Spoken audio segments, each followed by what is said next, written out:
Welcome to Sad History for Sleep. Tonight, we drift back in time. Before we begin, take a moment. Let your eyes grow heavy, your breath grow soft, and your mind slow. You're safe here. This is a place where we walk gently through the shadows of the past, where history unfolds not in shouts and storms, but in whispers, in the hush between footsteps, in the quiet before the morning light. Tonight we follow the faint echo of footsteps into the heart of Central Africa, a land once blanketed in ancient trees, humming rivers, and villages where the rhythm of life moved with the seasons. But in the year 1902, this land was gripped by fear, stripped of its dignity, and turned into one of the most terrifying private enterprises in modern history. This is the story of the Congo Free State, a place that was never truly free, and the man who owned it, not as a nation, but as property, King Leopold II of Belgium. He wore a crown, but behind it, a mask. As we settle into this journey, I invite you to slowly relax and gently let your mind wander through the halls of history. You may even drift off, and that's perfectly fine. Before we begin, if you're listening from anywhere in the world, let us know in the comments where you're watching from and what time it is where you are. Leave a like to help this history reach more sleepy minds. And if you haven't already, gently tap that subscribe button. Thank you. Now, imagine yourself walking through the cold corridors of a marble palace in Brussels. The walls are clean, polished, the windows tall, but the man within casts a longer shadow than most would ever know. King Leopold II was born in Brussels on a grey day in 1835. He was not a particularly beloved child, tall, reserved, and already serious beyond his years. He was a prince who longed not for play, but for power. From an early age, he studied the world not through imagination but through maps. Imagine him there, in a grand, drafty study, tracing rivers with his finger, calculating, measuring, planning. He was fascinated, not by Belgium's neighbours, but by lands far from European reach. Lands rich with ivory, with forests and rivers wide and deep. Lands that could be taken, because to him they were empty, of kings, of meaning, of civilization. But Belgium was small, too small for his ambitions, and the Belgian people, sceptical of foreign conquest. They were a young country, born only in 1830, still finding their feet, still shaping their identity. And here was Leopold, already dreaming of an empire. He wore the appearance of royalty like a fine glove, cold, precise, and always deliberate. He walked with stiffness, he spoke with caution, and in photographs he often appears distant, staring somewhere beyond the frame, a face framed by a thick beard, eyes that seem to see figures, prophets, projections, not people. To the public, he was a patron of the arts, a supporter of architecture. Brussels was filled with statues and grand boulevards under his rule. Pride, national beauty, Belgian elegance. But behind the curtain, he was obsessed with legacy. Not a legacy of poetry or peace, but one carved in conquest. In private writings, he spoke of colonies as a matter of prestige and referred to expansion as a fine cake to be cut. Imagine that. A land filled with millions of lives, reduced to slices on a plate. He studied the failures of other European nations, France's costly mistakes in Algeria, Britain's entanglements in India, and promised himself he would build an empire without burdening his nation, an empire that cost Belgium nothing, because he would own it himself. And so Leopold began to wear two faces: to the Belgians, a father of the nation; to the world, a philanthropist. But to his inner circle, he was a man on a mission to find a colony, not for Belgium, but for Leopold. He understood the game of diplomacy. He learned to smile where needed, to flatter European powers, to pose as a humanitarian. And in doing so, he prepared the stage for his greatest deception. You see, he knew that Europe had grown tired of conquest for conquest's sake, so he cloaked his greed in the language of goodness. He claimed to seek the abolition of slavery, the spread of civilization, the light of Christianity. But what he really saw was rubber. Rubber ivory, land, labour, wealth. And in the decades to come, millions would pay the price for his ambition, but all that was still ahead.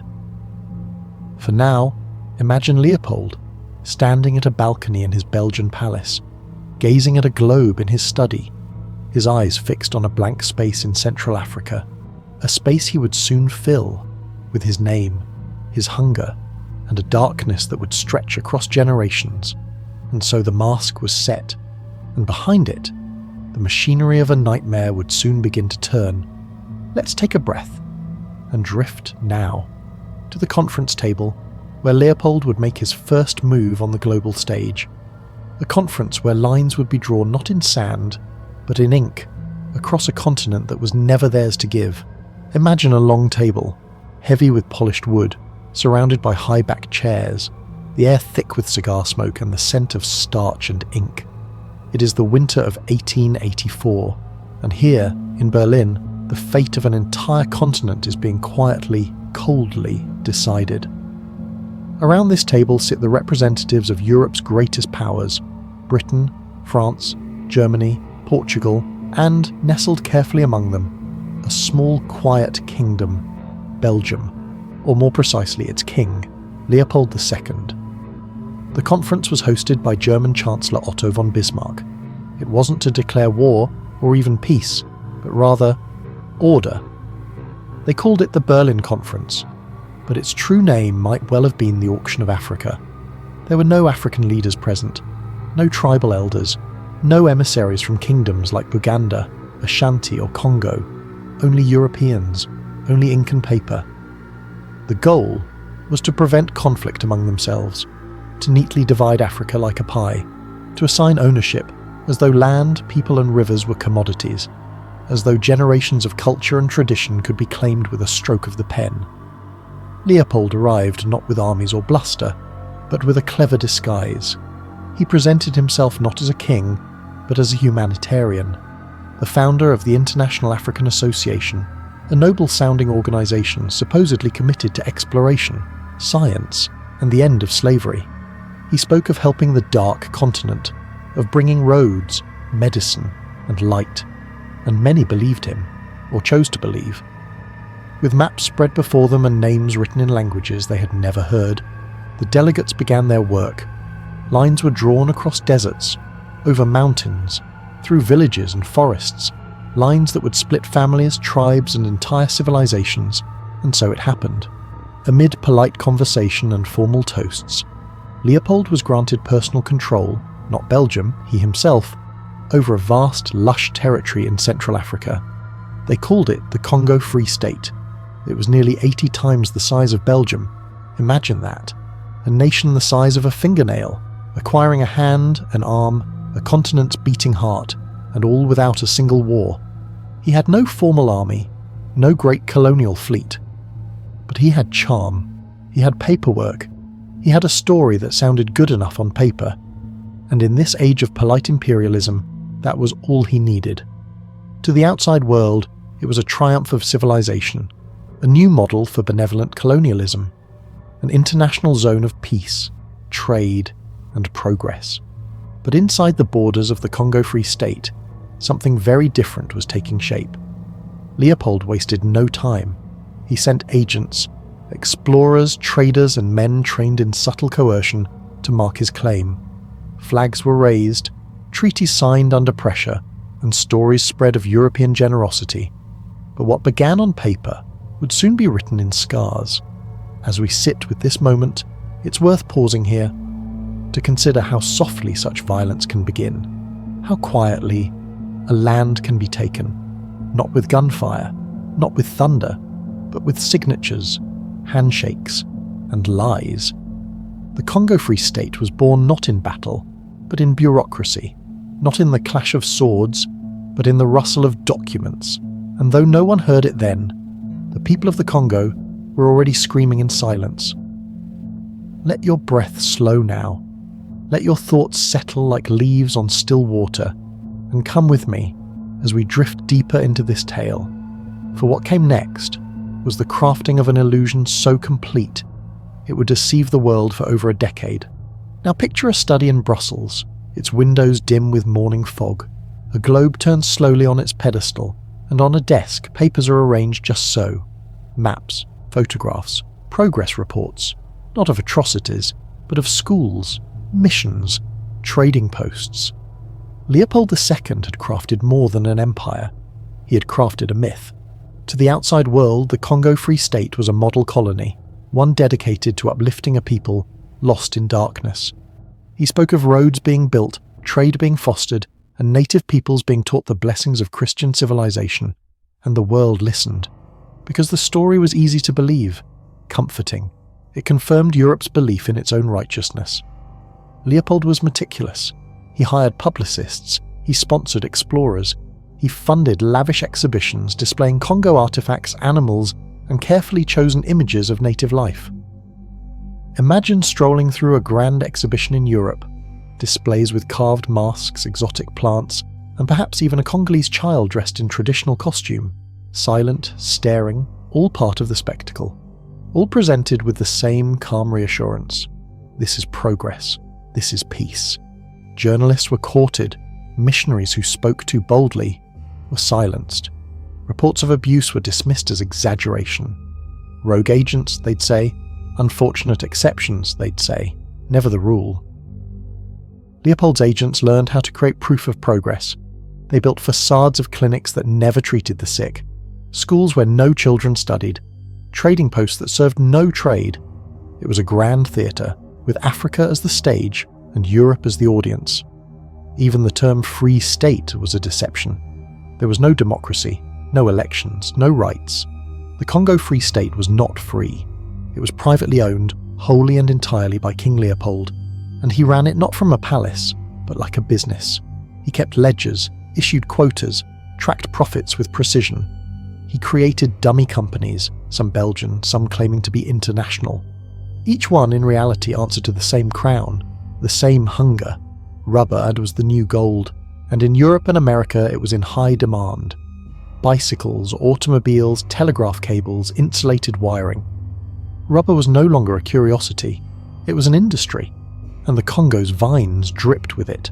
But the vines would not harvest themselves, and the illusion of benevolence would soon give way to a nightmare of efficiency.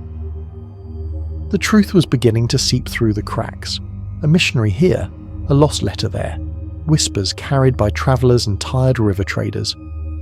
But Leopold responded with calm. He denied. He deflected. He doubled down on his good intentions. He even created the Congo Reform Association, an organisation supposedly meant to investigate abuses, but which was, in fact, another arm of the illusion. Imagine that. A man creating his own watchdog to assure the world he wasn't a wolf. There is something almost elegant in the coldness of the deceit. No ranting speeches, no overt threats, just the quiet turning of pages, the careful sealing of letters, the methodical crafting of an empire built on lies. And for a time, it worked. Newspapers praised his vision. Diplomats toasted his enlightened leadership. Churches held services celebrating the so-called salvation of Africa. But beneath it all, beneath the press clippings and painted smiles, a quiet terror was growing. In villages that had never seen a school, along riverbanks where families disappeared, in the hearts of children who knew only quotas and patrols. Leopold had fooled the world, but not the Congolese. They knew, they lived it, and soon the mask would begin to crack. Let's pause again, take a long breath in, and gently let it out. We've seen the illusion, the grand lie. Now, let us travel back before the taking to a time when the forests were thick with stories, and the Congo was still its own.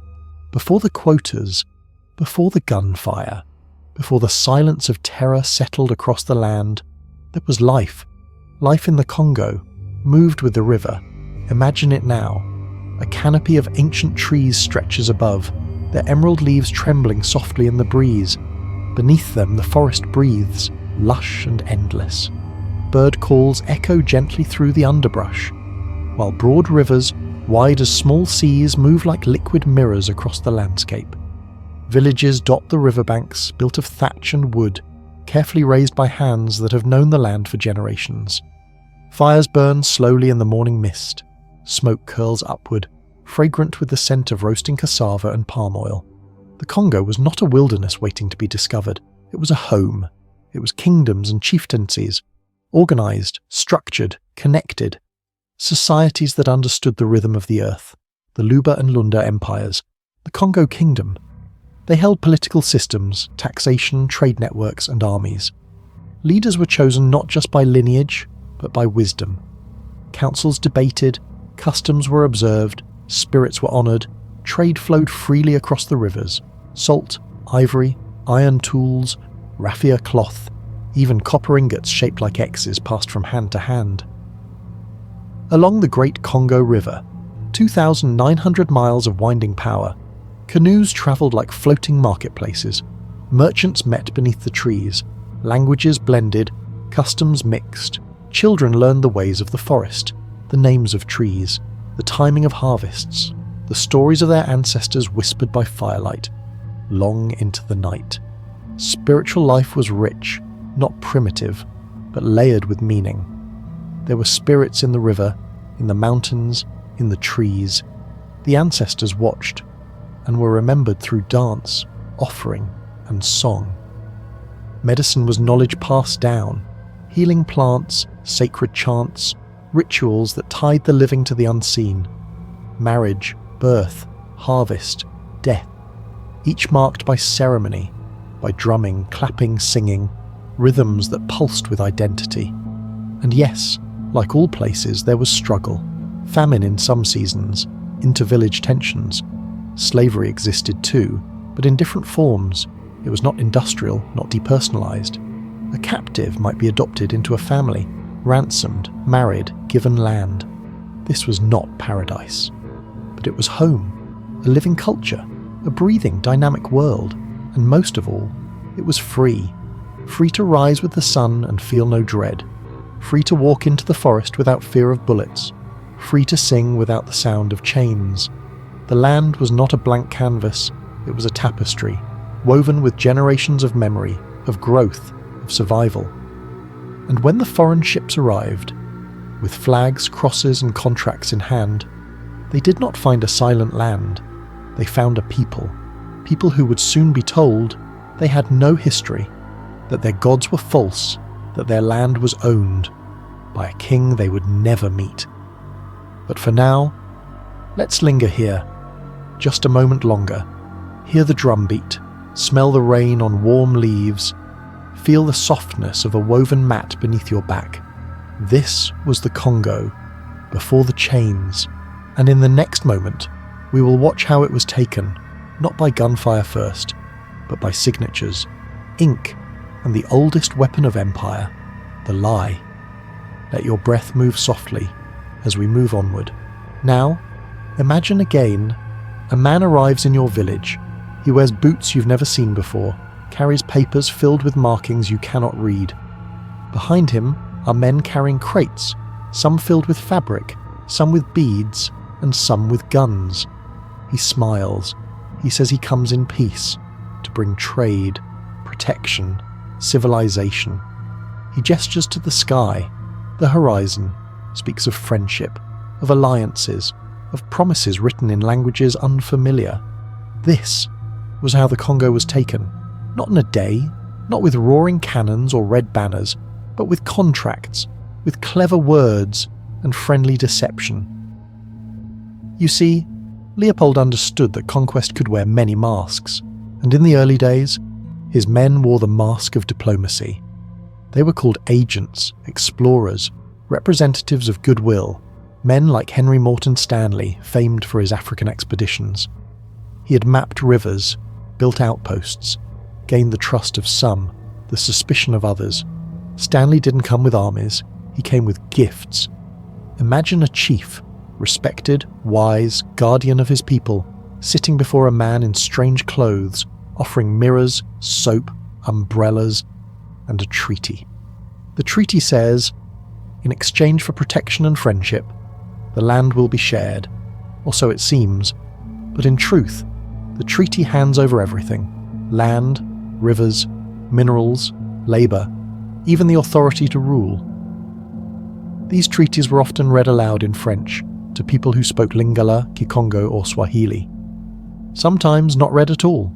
Many chiefs, trusting or cornered, marked an X or left a thumbprint.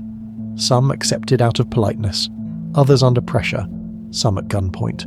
They were told this was alliance, but what they signed was surrender, and so, bit by bit, Leopold's domain grew. No grand battles, no official declarations, just ink and quiet betrayal. The land was remapped, the villages renamed, the people reclassified from sovereign beings to subjects, and once the signatures dried, the new rules began. Villages that had once lived by the seasons were now assigned quotas. Expectations, demands, failure to comply would not mean broken trust, it would mean broken bodies. But in these early moments, there was still hope, still disbelief, still the illusion that these foreign men might keep their promises, and that is perhaps the cruelest trick of all, to take a people's trust before taking their freedom. Let's sit for a moment in that stillness. Picture the ink drying on a rough parchment, the chief returning home, uncertain, his people looking on, wondering what's been agreed and what's been lost. History is rarely stolen in a single act. It is taken in pieces, with each compromise, each misunderstanding, each signature written in someone else's language. And now, with treaties signed, outposts built, and the illusion of order set in place, Leopold's true empire would begin to reveal itself. No more masks, no more smiles, only force. And so we move next to the creation of an army, not foreign, but forged from within, an army not to defend, but to silence. Let your breathing grow slower now, as we prepare to meet the Force Publique. Now, imagine a column of men moving through the trees. Their uniforms are mismatched, their boots too large or too small. Some wear European hats, others, nothing at all. They march not with pride, but with obedience. This is the Force Publique, the ghost army of Leopold's empire. But these were not soldiers sent from Belgium.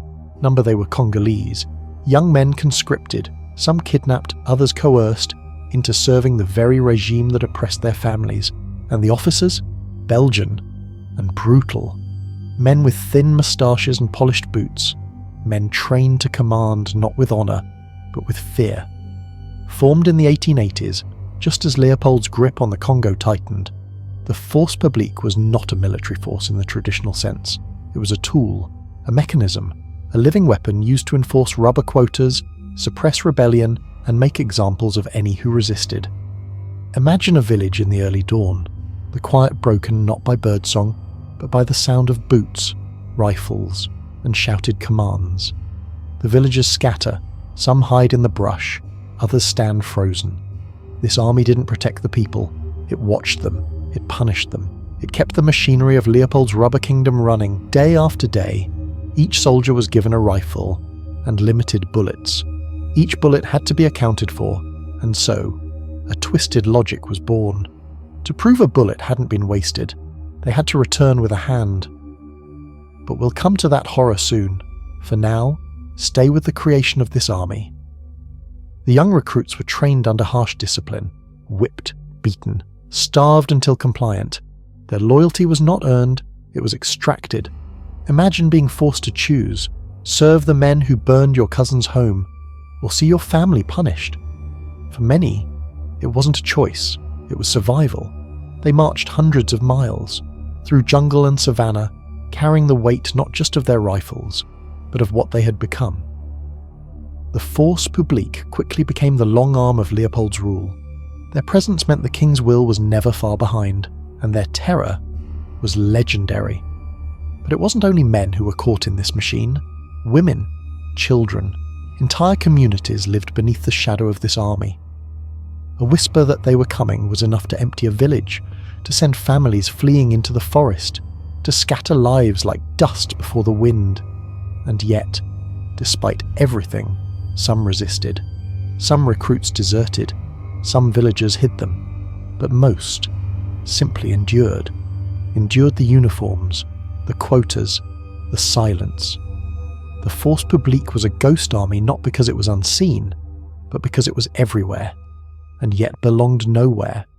It was the reflection of a regime that hollowed out the human spirit and dressed the emptiness in the clothes of discipline.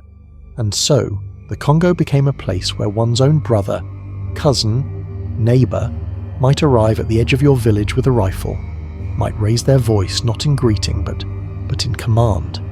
Let your mind settle on this image. An army made of the oppressed, ordered to oppress. This was the genius and the cruelty of Leopold's system. But the true terror of that system had yet to begin, because now rubber was king, and with rubber came quotas, and with quotas came blood. Let us now move, slowly, carefully, into the next chapter, the harvest of terror. The vines grew thick, clinging to trees that reached toward the sun.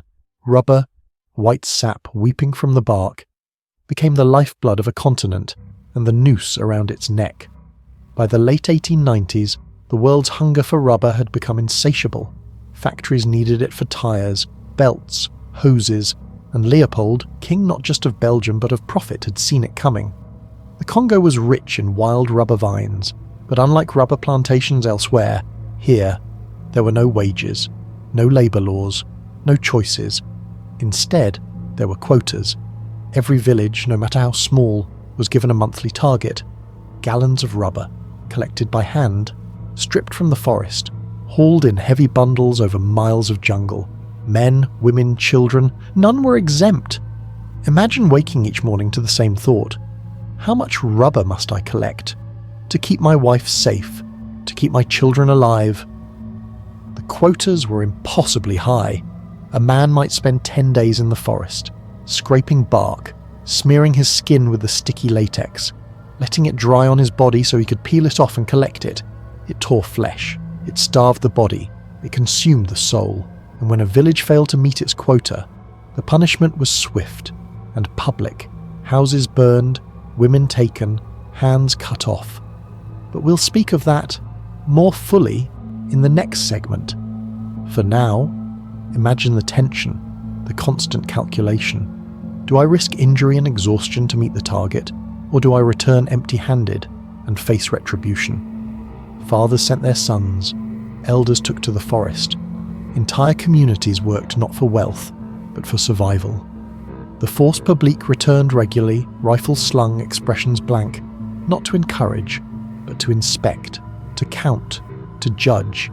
Each village was judged not by its songs or its harvests or its elders, but by the weight of sap it produced.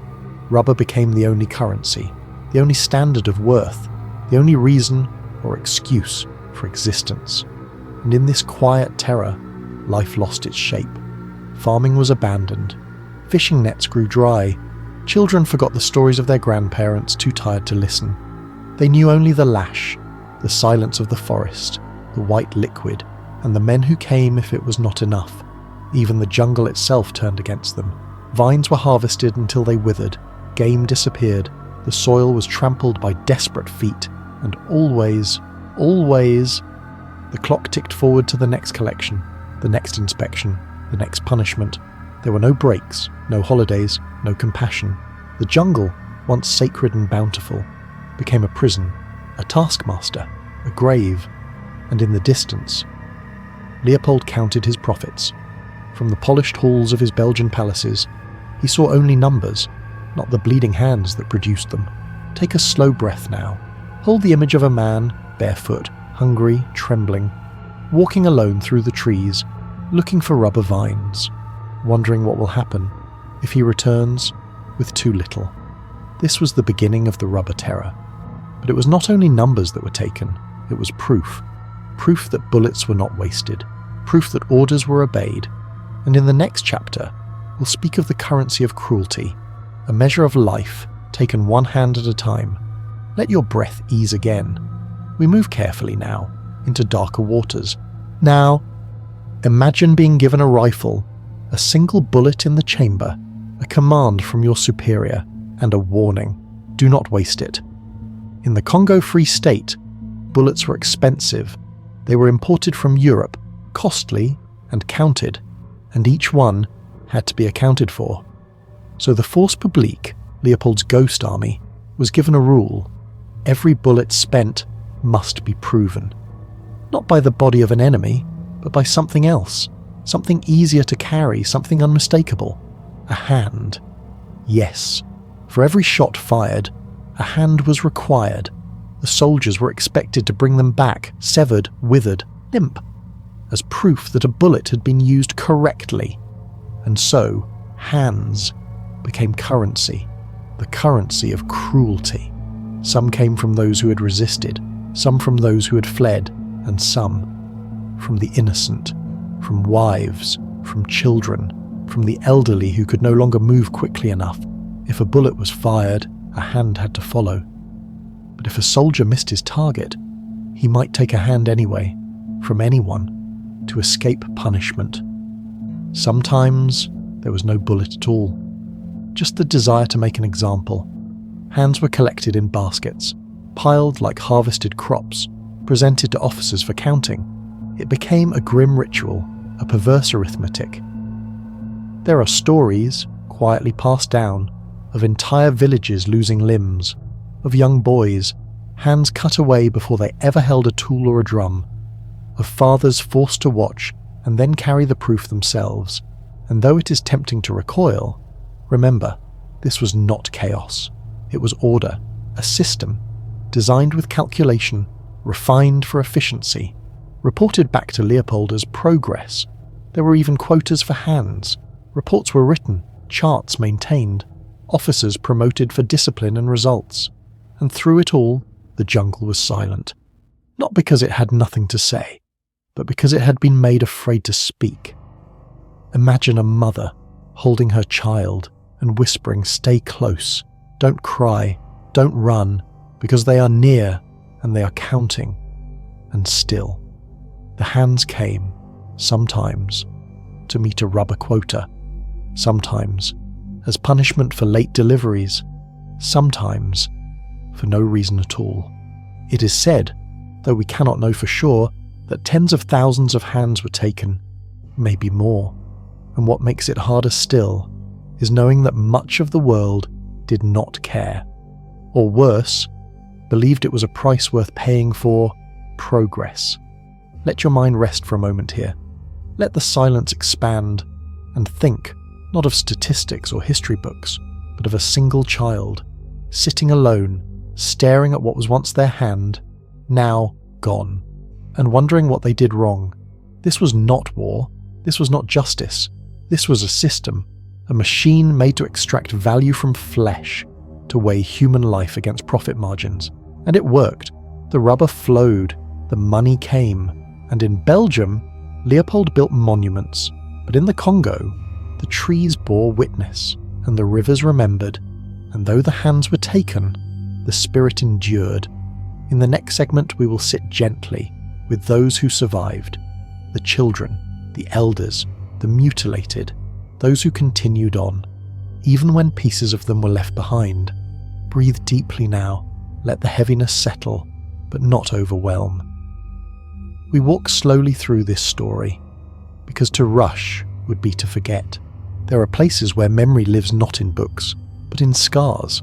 Scars on the land, scars on the body, scars that never fully heal. In the Congo of 1902, the violence did not spare the weak. It did not pause for the old, nor soften for the young. It reached into every hut, every fire circle, every woven hammock, because under Leopold's rule, no one was safe. Children, small, barefoot, curious, became messengers, rubber carriers, witnesses.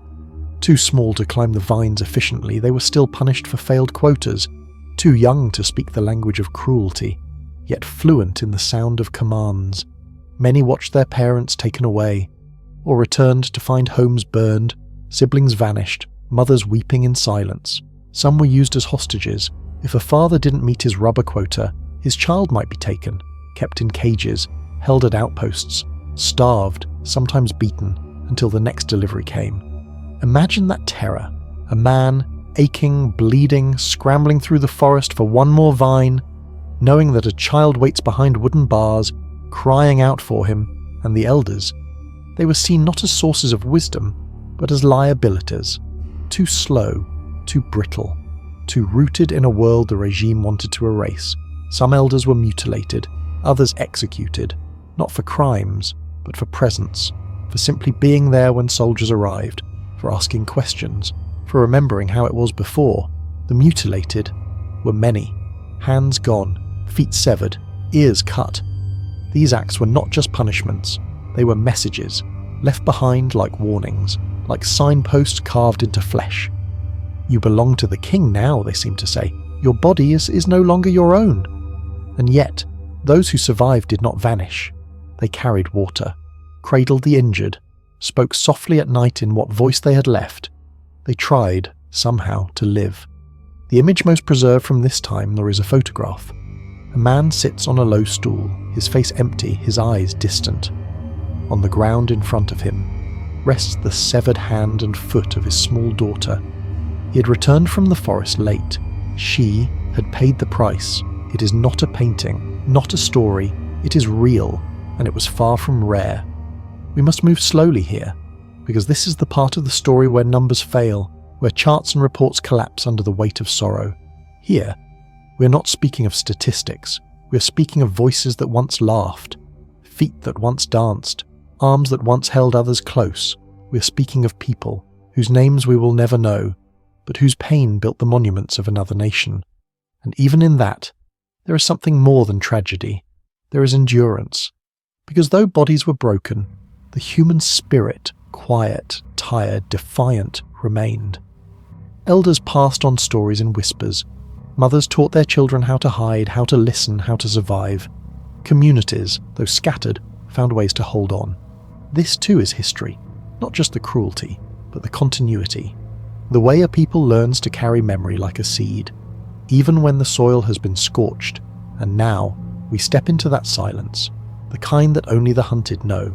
We move into the forest, into the minds of those who ran, and those who waited, listening for footsteps, for voices, for the moment to breathe again. Let your own breath soften as we enter the stillness of the hiding places. Imagine yourself stepping quietly beneath the dense canopy of the Congolese forest. The sunlight filters through thick leaves, casting patches of green and gold upon the soft earth. Every sound is muted, each footfall cushioned by moss and fallen branches. The air is thick with the scent of damp earth, wildflowers, and the distant river. This forest is a refuge, a sanctuary from the terror that rules the villages. For many Congolese, fleeing into the forest was the only choice. To survive, they became shadows, moving silently among the trees, learning to live off the land, to find food where others saw only wilderness. Imagine a small group huddled beneath a giant fig tree, children pressed close to their mothers' sides, eyes wide and alert, hearts pounding with the fear of discovery. Days passed slowly. Each rustle of leaves could be footsteps or a patrol. The night brought no comfort, only the chorus of crickets and frogs and the occasional snap of a twig. The forest demanded respect. It gave shelter, but it was not kind. Mosquitoes swarmed, hunger gnawed, and water was sometimes scarce. Yet here, among the ancient trees, life clung stubbornly on. Imagine an elder teaching the younger ones which plants were safe to eat, which roots could heal. The children learned to mimic bird calls to avoid predators. They became part of the rhythm of the forest, its breath and pulse. But the forest was also a place of silence, of waiting, of watching, because the threat was never far away. The Force Publique search parties moved like ghosts, tracking, hunting. Villages were razed, families torn apart. Sometimes those hiding would hear distant gunfire, harsh cracks echoing through the trees, sometimes the cries of those captured. Yet still they stayed, for to return was certain death. The forest held memories, stories of ancestors who had walked these paths long before, legends whispered among the leaves, a deep, quiet strength that helped them endure. In this silence, life was fragile, yet fierce. Every breath taken was a gift. Every day survived a small victory. Imagine yourself here, soft soil beneath your feet, cool shadows all around. You breathe slowly, your heartbeat steady but cautious. You listen for the forest's voice, the rustling, the flowing river, the distant call of a monkey. You are hidden, but not forgotten. This silence is heavy, but it carries hope. Hope that one day this terror will end, that the chains will fall away, that the forest will not only shelter, but reclaim. Let your breathing slow. Let your mind drift with the leaves. The forest is vast and patient, and as we prepare to step back into the daily life of 1902, we remember those who walked in silence, those who hid in the shadows, waiting for dawn. Imagine waking slowly as the first pale light brushes over the dense canopy. The air is thick and humid, filled with the scent of damp earth and distant smoke. You are barefoot on the cool, rough ground of your village. The sky is still a soft grey, heavy with unspoken dread. Your day begins, not with hope or joy, but with a familiar sinking weight, the rubber quota. You rise, muscles aching from yesterday's labour, knowing you must soon leave, travel deep into the forest to collect the sap. The vines wait, but so do the shadows. The men with rifles patrol the paths watching, waiting. You walk with others, a quiet line threading through the trees. Your feet press into soft mud, every step measured, careful. You dare not speak loudly, voices carry too far here. Hours pass. Your hands, sticky and raw, scrape at the bark, collecting the precious white sap. The sun climbs higher, beads of sweat trickling down your face, mixing with the dirt and tears you dare not shed. You glance at the horizon, thinking of your family, your wife, your children. You wonder if they are safe, if your quota will save them from the soldiers' wrath. Returning to the village, you see the signs of failure. A hut smouldering, a mother crying silently, children clutching empty hands. The patrol arrives, faces stern, eyes cold. They count the rubber, measure the piles, note what is missing. The punishment is swift and cruel. Hands are taken, sometimes from the living, sometimes from the dead. Whispers speak of hostages held until debts are paid. As dusk falls, you retreat to the shadows. Hunger gnaws. Fatigue wraps around you like a shroud. You listen to the forest sounds, soft, indifferent.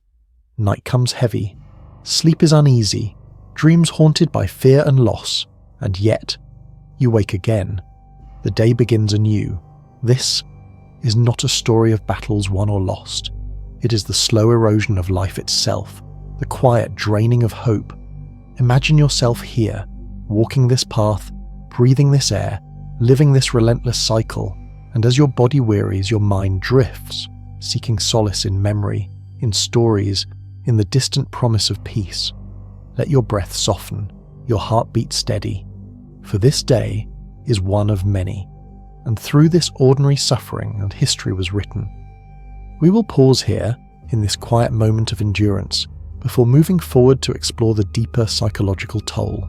Now imagine the weight that settles not just on the body, but deep inside the mind and spirit. A heavy silence, a quiet despair that grows day by day, like the slow dripping of water carving stone. Living under Leopold's regime was more than physical suffering. It was an assault on the soul. Imagine children who have stopped laughing, elders who speak less, eyes dulled by endless loss, families fractured, broken by fear, grief, and helplessness. The constant presence of violence created a landscape of fear. Trust became fragile, hope scarce. People learned to hide their feelings, to carry their pains silently, for speaking out could mean punishment, or worse. This silence became a kind of armor, a shield against a world that had turned cruel.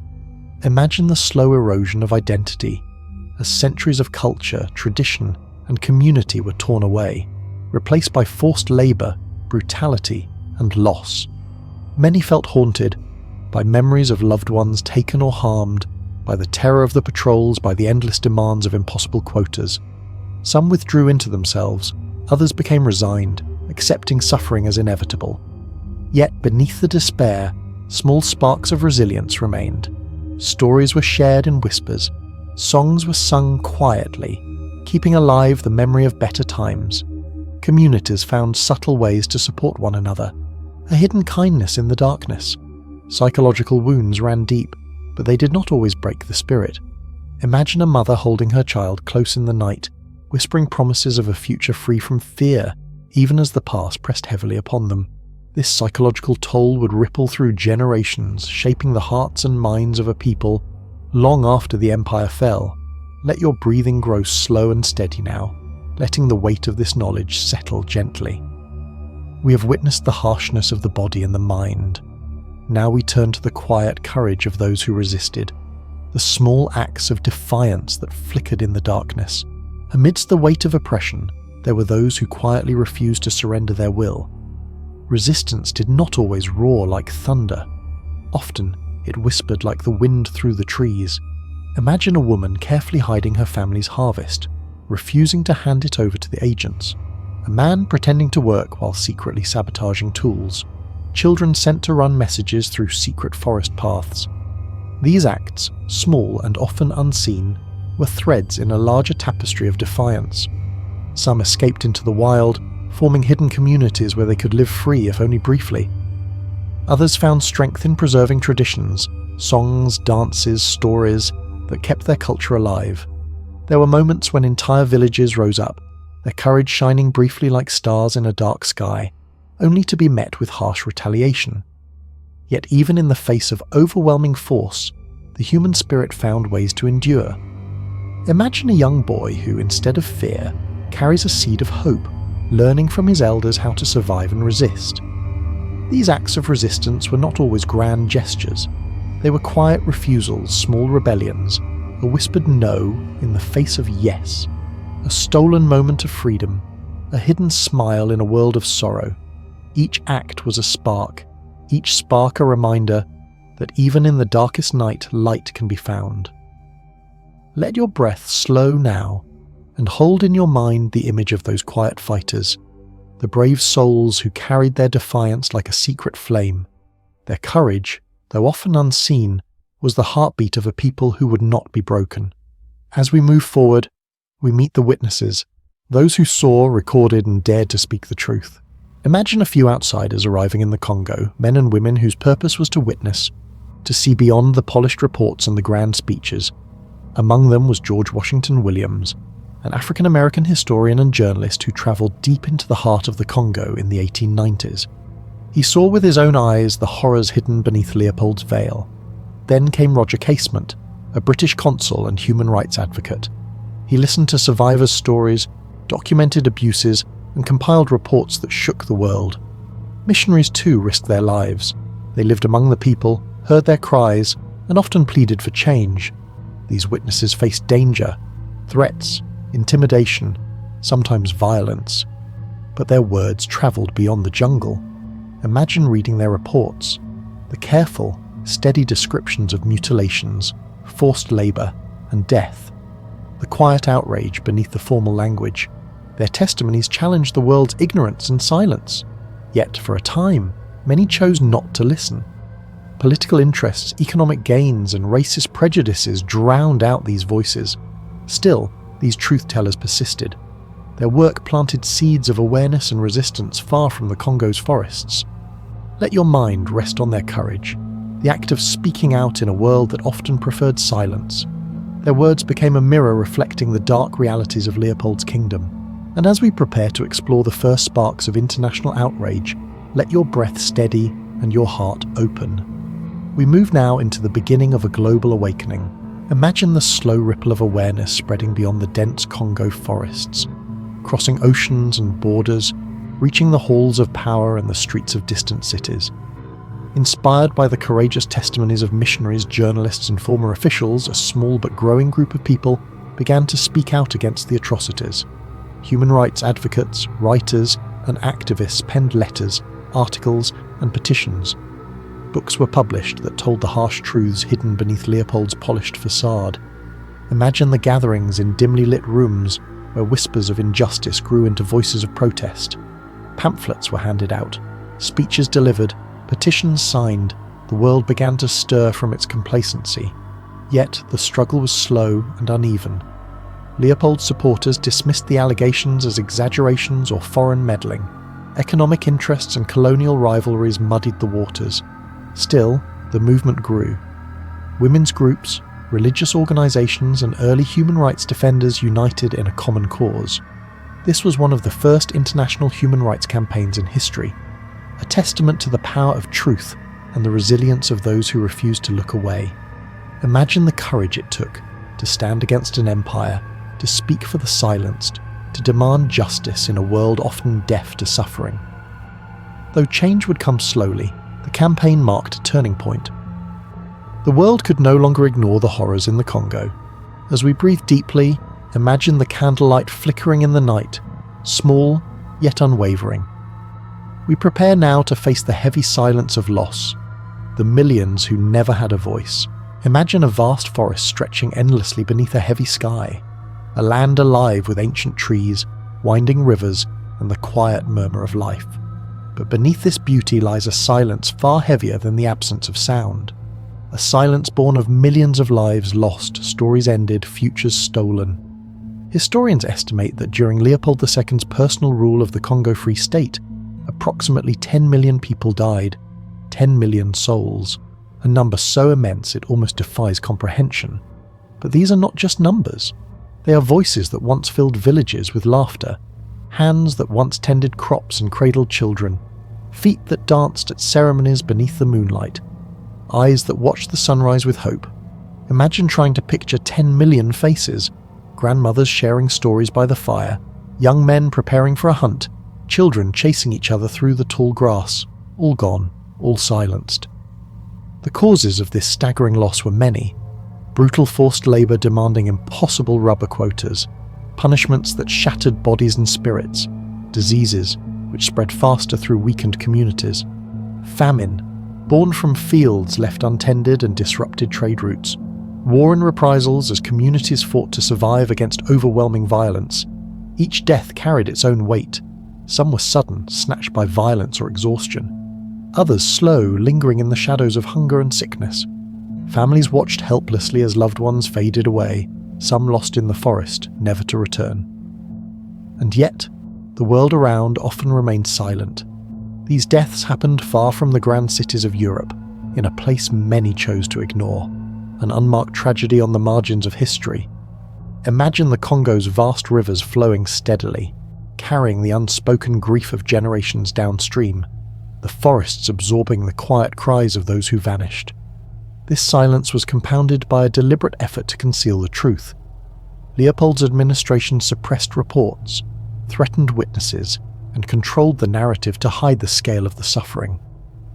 But the ghosts remain, not as spirits haunting the forest, but as echoes in the land, in the fractured communities, the disrupted cultures, and the history that lingers in every stone and river bend.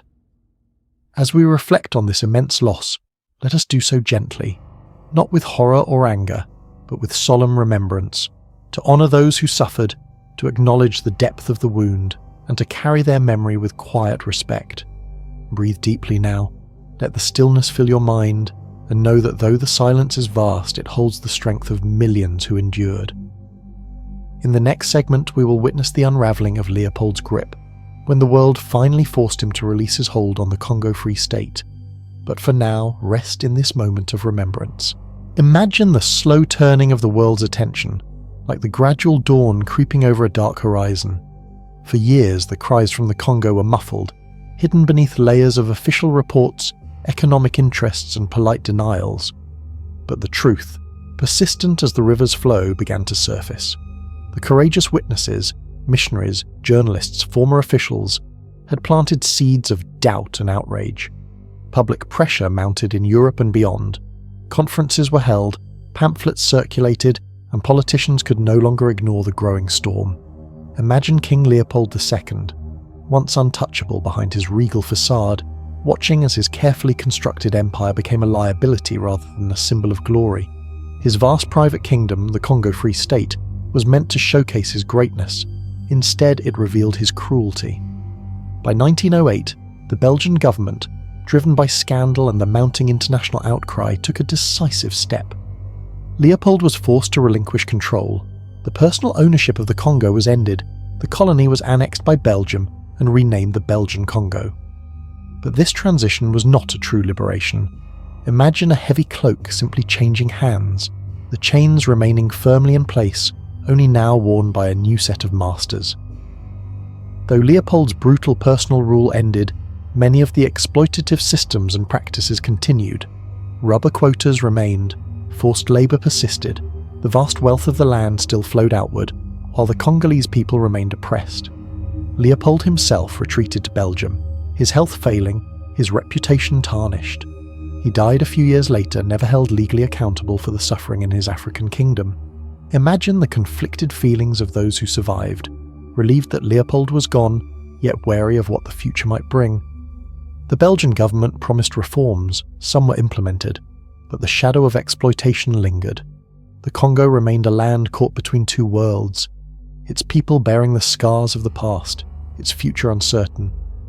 As we breathe slowly now, reflect on this moment of forced change, a reluctant end to a nightmare that had lasted decades.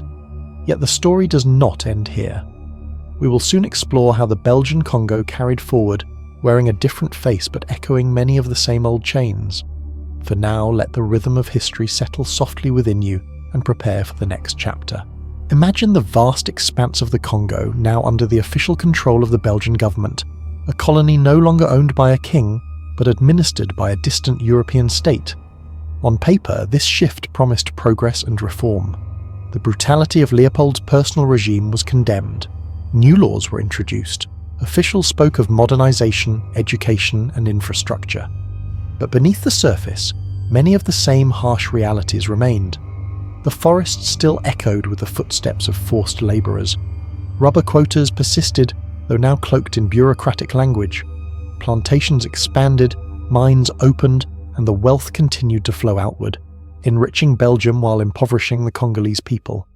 Imagine a village where children still watch their parents leave for long, grueling days in the fields, where elders' wisdom was often ignored by colonial administrators focused on profit, where new schools and hospitals existed mainly to support the colonial workforce, not to empower local communities.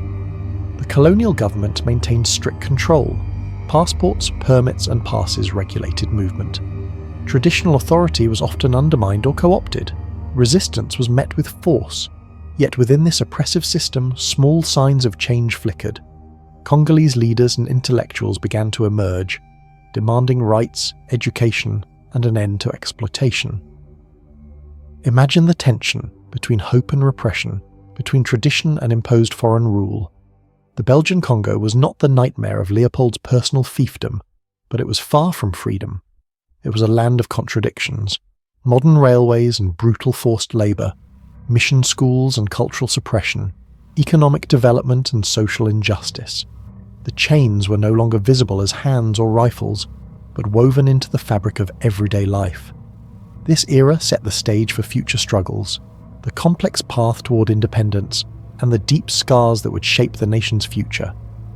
As you breathe slowly now, imagine the resilience of the Congolese people, living, enduring, dreaming beneath these layered chains. The story continues beyond these years, reaching into the turbulence of the 20th century and beyond. We will soon reflect on those echoes through time, the long aftermath of Leopold's nightmare kingdom. For now, rest in this moment of reflection and calm. Imagine the Congo as a vast tapestry. Threads woven over centuries, each thread a story, a life, a culture. Yet, beneath the surface of this intricate fabric, the wounds inflicted during Leopold's rule and the colonial era run deep. The trauma of those years did not end with the Belgian takeover in 1908, nor with independence decades later.